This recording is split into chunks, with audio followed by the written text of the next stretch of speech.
வெண்பருத்தி நூலெடுத்து வாய் வெடிச்ச பூவெடுத்து நான் அணிஞ்சிட தொடுத்து வச்ச நடினமான மாலை இது.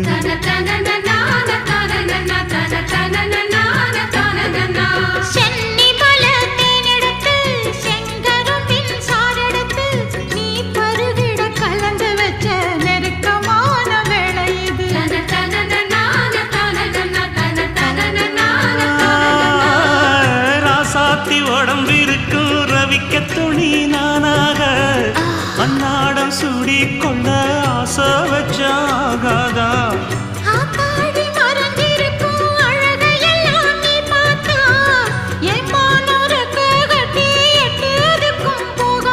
அடிச்சீனி சக்கரையே எட்டி நீயும் நிக்கிறியே நான் ஏங்கி ஏங்கி பார்க்கிற போறாங்கி பண்ணுறியே.